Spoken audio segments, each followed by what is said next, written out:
लिंबासीમાં લુખ્ખા તત્વો બેફામ, security guard પર બ્લેક ફોર્ચ્યુનર કારમાં આવી હિંસક હુમલો।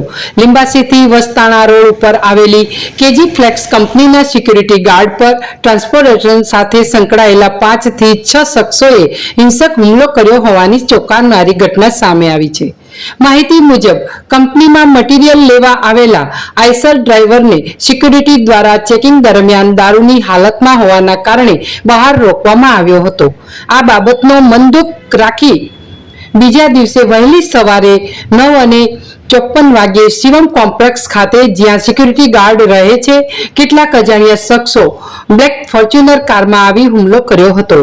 સાથે સાથે સિક્યુરિટી ગાર્ડ સાથે અન્ય એક ગાર્ડ પણ ત્યાં આરામ કરી રહ્યા હતા અને તેની પર પણ આ હુમલાખોરોએ હાથ ચાલાકી કરી હતી। આ સમગ્ર ઘટનામાં કુલ 4 હુમલાખોરોની પુષ્ટિ સિક્યુરિટી ગાર્ડે કરી છે।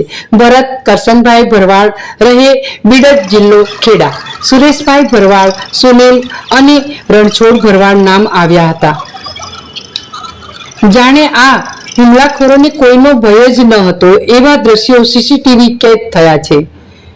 સાથે આ સીસીટીવીના ઓડિયો પણ વાયરલ થયા છે। તેમાં સ્પષ્ટપણે દેખાઈ રહ્યું છે કે આ સિક્યુરિટી ગાર્ડ પર કેવી રીતે હુમલો કર્યો હતો। આ ગાર્ડની બૂમોથી આખા કોમ્પ્લેક્સના તમામ દુકાનદારો બહાર આવી ગયા હતા।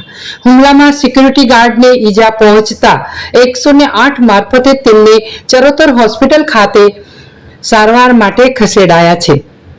સમગ્ર ઘટનાને લઈને લીંબાસી પોલીસ સ્ટેશન દ્વારા ગુનાની નોંધ લઈ આરોપીઓને ઝડપી પાડવા તપાસના ચક્રો ગતિમાન કરવામાં આવ્યા છે। આ ઘટનાથી સમગ્ર